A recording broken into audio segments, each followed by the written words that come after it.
सुप्रभात विद्यार्थियों, स्वागत है हमारे इस YouTube चैनल में। आज की यह कक्षा हिंदी प्रतिष्ठा षष्ठ समसत्र के DSE 4 के ग्रुप ए में निर्धारित पाठ्यक्रम देवनागरी लिपि के मानकीकरण और वैज्ञानिकता पर केंद्रित है। आज की यह कक्षा तो शुरू करते हैं आज की यह विशेष कक्षा। सबसे पहले हम लोग यहाँ देवनागरी लिपि का मानकीकरण पर चर्चा करेंगे। जैसा कि मानकीकरण क्या है, मानकीकरण से हमें क्या समझते हैं, तो संक्षेप में इसके बारे में हम लोग जानेंगे कि लिपि के विविध स्तरों पर पाई जाने वाली विषम रूपता को दूर कर उसमें एकरूपता लाना ही मानकीकरण है। एक बार फिर से सुने, लिपि के विविध स्तरों पर पाई जाने वाली विषम रूपता को दूर कर उसमें एकरूपता लाना ही मानकीकरण है। लिपि का मानकीकरण करने के लिए निम्न तथ्य महत्वपूर्ण है। हम यहाँ ध्यान केंद्रित करेंगे। जो महत्वपूर्ण बिंदु हैं, तथ्य हैं, उनमें से पहला देखें तो एक ध्वनि को अंकित करने के लिए विविध लिपि चिन्हों में से एक को मान्यता दी जाती है। जैसे देवनागरी लिपि में निम्न वर्ण द्विविध प्रकार से लिखे जाते हैं। अब ये निम्न वर्ण जो हैं, जैसे अ, झ, ल, ध, भ और टवर्गीय ण। अब इसे अ, झ, ल, ध, भ, ण के अलग रूप में भी लिखा जाता है, जिसमें से इसका मैंने प्रथम पंक्ति का जो उच्चारण किया वही वर्ण जो है वह मान्य है, जबकि द्वितीय पंक्ति के वर्ण अमान्य है।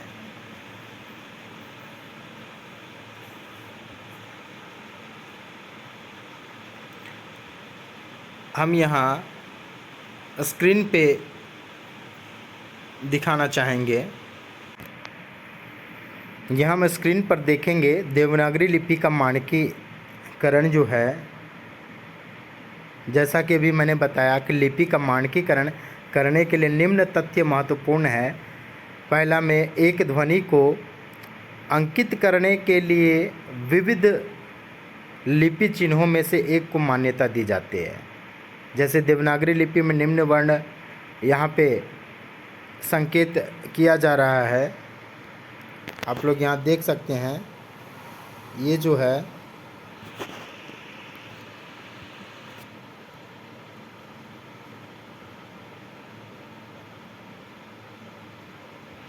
आ, झ, ल, ध, भ, ण और उसी के दूसरी लाइन में अ, झ, ल, ध, भ, म, ण का अलग रूप है। इसमें से जो पहली पंक्ति है वह जो है, पहली पंक्ति के जो वर्ण है वह मान्य है और द्वितीय पंक्ति के जो वर्ण है वह अमान्य है।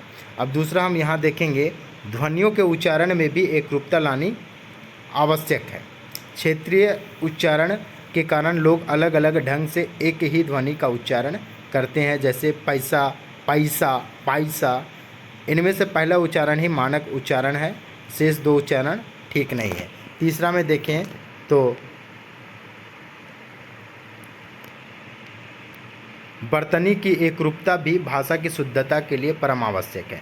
देवनागरी लिपि में दीर्घ ई तथा ए के प्रयोग कहाँ करने चाहिए और कहाँ नहीं, इस संबंध में भारत सरकार के शिक्षा मंत्रालय की वर्तनी समिति ने कई महत्वपूर्ण निर्णय लेकर मानकीकरण की दिशा में उल्लेखनीय कार्य किया है।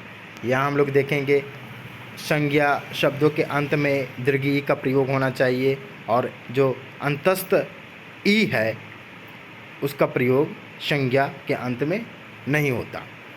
जैसे मिठाई, भलाई, बुराई, लड़ाई, पढ़ाई, खुदाई, इसमें ई का प्रयोग ही होता है। आगे जिन क्रियाओं के भूतकालिक पुल्लिंग एक वचन रूप के अंत में आ जाता है, उसके बहुवचन रूप में ए और स्त्रीलिंग रूप में ई का प्रयोग उचित है। जैसे आया, आई, आए शुद्ध प्रयोग हैं, गया, गई, गए शुद्ध प्रयोग हैं। आगे देखेंगे जिन क्रियाओं के भूतकालिक पुल्लिंग एक वचन के अंत में आ आता है, उसके बहुवचन रूपों में ए और स्त्रीलिंग रूपों में ई का प्रयोग उचित है। जैसे हुआ, हुई, हुए शुद्ध प्रयोग हैं। विधि, क्रिया और अवयव में ए का प्रयोग ही उचित है। जैसे चाहिए, दीजिए, लीजिए, कीजिए, पीजिए, इसलिए, के लिए। तो इस तरह से मानकीकरण जो है देवनागरी लिपि के अंतर्गत किए गए हैं। आगे वर्गों के पंचमाक्षर के बाद यदि उसी वर्ग का कोई वर्ण हो तो वहाँ अनुस्वार का प्रयोग ही करना चाहिए। जैसे वंदना, हिंदी, नंदन, चंदन, अंत, गंगा। अंग्रेजी के जिन शब्दों में ओ ध्वनि का प्रयोग होता है उनके लिए हिंदी की देवनागरी लिपि में अर्धचंद्र का प्रयोग करना चाहिए। जैसे कॉलेज में अर्धचंद्र, ऑफिस में अर्धचंद्र, डॉक्टर में अर्धचंद्र का ही प्रयोग होता है।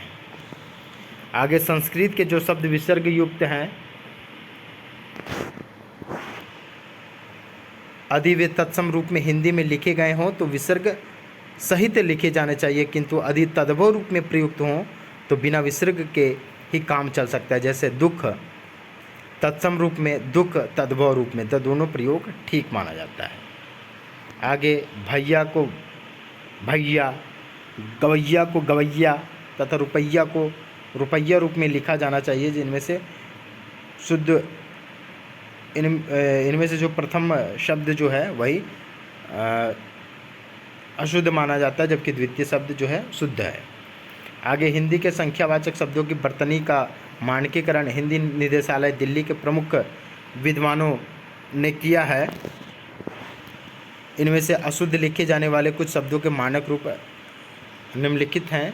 जैसा कि प्रयोग में भी आजकल जो है सो हम लोग अशुद्ध और शुद्ध में कुछ फर्क नहीं कर पाते, जैसे यहाँ उदाहरण में दिया जा रहा है। हिंदी के संख्यावाचक शब्दों की वर्तनी, जैसे 6, 6, छः को हम लोग अलग अलग प्रकार से बोलते हैं। 11 को 11 भी बोल देते हैं, 11 भी बोलते हैं। उच्चारण में हम लोग ऐसी गलतियाँ करते हैं, 15, 15 इस तरह लिख देते हैं। लिखावट लेखन में भी और उच्चारण में भी इस तरह की गलतियाँ होती है। तो कहीं ना कहीं मानकीकरण के आधार पर, यानी कि मानकीकरण जो है हिंदी निदेशालय दिल्ली के प्रमुख विद्वानों ने किया है, और अशुद्ध लिखे जाने वाले जो शब्द हैं उसके मानक शुद्ध रूप का जो है सो विकास किया है, और इन्हीं शुद्ध रूप का प्रयोग जो है किया जा रहा है। तो यहाँ हम लोगों ने हिंदी, यानी कि हिंदी की जो लिपि है देवनागरी लिपि, उसके मानकीकरण पर हम लोग यहाँ अभी जाने और समझें। आगे हम देवनागरी लिपि की वैज्ञानिकता पर चर्चा करेंगे। यहाँ हम लोग देखेंगे देवनागरी लिपि की वैज्ञानिकता। देवनागरी लिपि रोमन एवं फारसी लिपि की तुलना में अधिक वैज्ञानिक है। इस लिपि में गुण अधिक हैं, दोष न्यूनतम है। इनकी वैज्ञानिकता के प्रमुख बिंदु हम लोग यहाँ देखेंगे। जैसा कि अभी मैंने बताया कि रोमन और फारसी लिपि की तुलना में किस प्रकार से हिंदी की लिपि देवनागरी जो है अत्यधिक वैज्ञानिक है। चूँकि हम लोग जब अंग्रेजी का प्रयोग करते हैं और फारसी के जो भाषा है उर्दू का जब प्रयोग करते हैं तो स्पष्ट हो जाता है कि देवनागरी लिपि जो है उन भाषा या उन लिपियों की अपेक्षा जो है वह अत्यधिक वैज्ञानिक है। यह हम उदाहरण के साथ देखेंगे कि किस प्रकार से देवनागरी लिपि जो है अन्य लिपियों से वैज्ञानिक साबित होता है। तो पहला वर्ण विभाजन में वैज्ञानिकता। वर्ण विभाजन में किस प्रकार से हमारी लिपि देवनागरी जो है सो वैज्ञानिकता के तौर पर खरा उतरता है। तो हिंदी की देवनागरी लिपि में कुल 52 वर्ण हैं और यह वर्णमाला जो है इस प्रकार है, जैसे कि स्वर जो है 11 हैं, या आ ई उ री ए आय ओ आओ, 11 अनुस्वार, विसर्ग मिलाकर 13 हैं। व्यंजन जिस प्रकार से 39 जो है स्वतंत्र व्यंजन है, और इसके अलावा अन्य संयुक्त व्यंजन, अंतस्थ व्यंजन, ऊष्म व्यंजन और द्विगुण व्यंजन मिलाकर कुल 52 व्यंजन हैं। तो स्वर ध्वनियों के उच्चारण में किसी अन्य ध्वनि की सहायता नहीं ली जाती। वायु मुख विवर में बिना अवरोध के बाहर निकलती है, किंतु व्यंजन ध्वनियों के उच्चारण में स्वरों की सहायता ली जाती है। व्यंजन वह ध्वनि है जिसके उच्चारण में भीतर से आने वाली वायु मुख विवर में कहीं ना किसी रूप में बाधित होती है। तो ये जो है स्वर और व्यंजन से संबंधित जो वैज्ञानिकता है वह देवनागरी लिपि को अत्यधिक वैज्ञानिक बनाता है। दूसरा है जो प्रमुख वैज्ञानिक होने का जो प्रमाण है वह है देवनागरी लिपि ध्वन्यात्मक लिपि ना होकर अक्षरात्मक या वर्णात्मक लिपि है। तीसरा, समग्रता एक वैज्ञानिकता का प्रमुख विशेषता है। देवनागरी लिपि में समग्र ध्वनियों को अंकित करने की क्षमता है। रोमन लिपि में ण एवं न दोनों के लिए एक ही वर्ण एन है, जबकि देवनागरी लिपि में इसके लिए अलग अलग वर्ण चिन्ह है। टवर्गीय न और तवर्गीय न का अलग अलग जो है सो प्रयोग देवनागरी में होता है, जबकि अंग्रेजी या कहें रोमन लिपि में दोनों ना का एन ही प्रयोग होता है। अगला देखें तो उच्चारण एवं लेखन में एकरूपता। यहाँ तो लिखा जाता है, यहाँ जो लिखा जाता है वही बोला जाता है। देवनागरी लिपि में अनुच्चरित या जैसे कि कहें साइलेंट अक्षर नहीं होते, किंतु रोमन लिपि में कुछ शब्दों में साइलेंट वर्ण होते हैं जो लिखे तो जाते हैं किंतु बोले नहीं जाते हैं। जैसे कि नाइफ यहाँ नाइफ शब्द है, जबकि अंग्रेजी में के से शुरू होता है, जबकि यहाँ पे के जो है साइलेंट होता है। उसी प्रकार से साइकोलॉजी में पी साइलेंट होता है। नॉलेज में KWD 3 साइलेंट ध्वनियाँ हैं। तो कहीं ना कहीं अंग्रेजी की तुलना में हिंदी जो है अत्यधिक वैज्ञानिक प्रतीत होता है। आगे हम देखेंगे देवनागरी लिपि में लेखन और उच्चारण में एकरूपता है, यह इसकी वैज्ञानिकता का जो है पुष्ट करता है। आगे है अगला है नियतता। देवनागरी लिपि में प्रत्येक ध्वनि के लिए एक चिन्ह नियत है, जबकि रोमन लिपि में एक ध्वनि को लिखने के कई विकल्प हैं, इसलिए वहाँ वर्तनी की गलतियाँ होती है। देवनागरी में का ध्वनि को लिखने के लिए केवल एक वर्ण है क, जबकि रोमन लिपि में यह कई तरह से लिखी जाती है।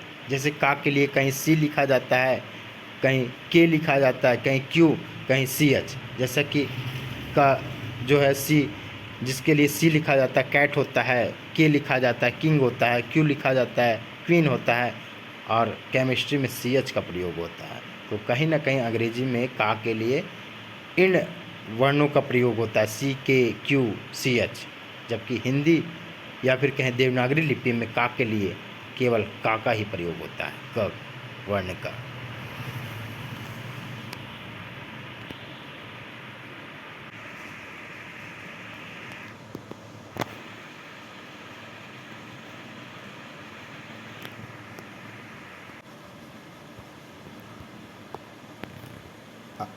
आगे हम लोग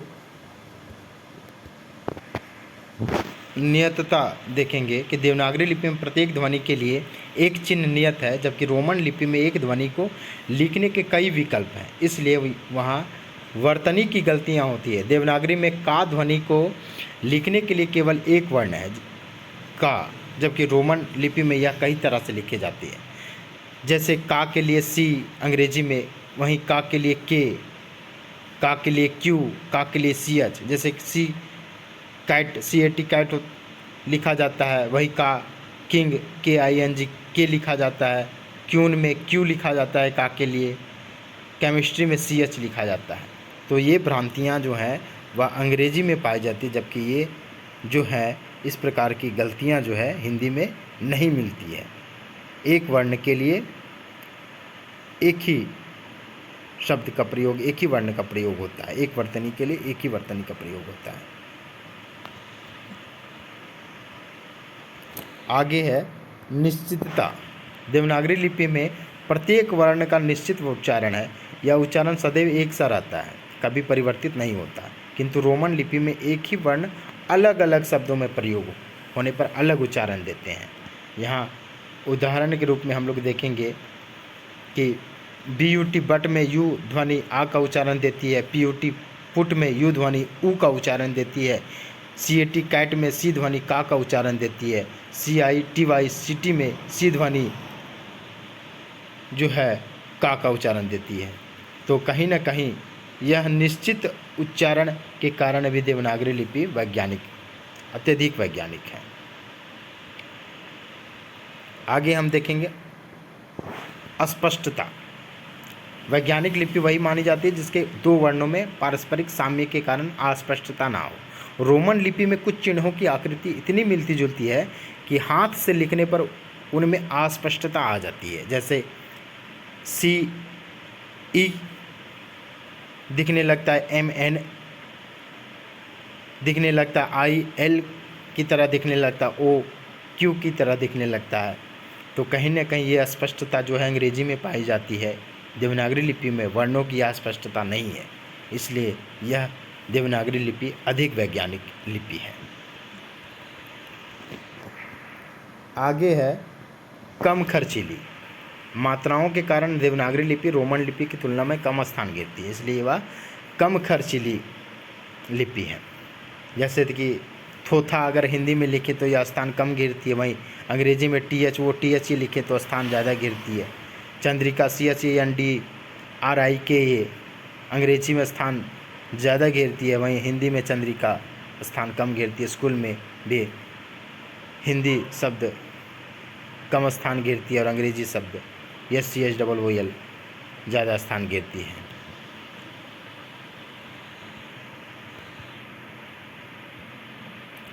आगे देखें तो सरल, कलात्मक एवं सुंदर एक विशेषता है देवनागरी लिपि की। देवनागरी लिपि सरल, कलात्मक एवं सुंदर है। इनमें व्यंजन संयोग के सरल नियम है, अतः वर्तनी को भूलों की संभावना कम रहती है। और इन सभी कारणों से देखा जाए तो देवनागरी लिपि अत्यधिक वैज्ञानिक है। तो विद्यार्थियों, आज की कक्षा यहीं तक। आगे फिर मिलते हैं एक नई और दूसरी वीडियो के साथ। तब तक के लिए आप सभी को बहुत बहुत धन्यवाद।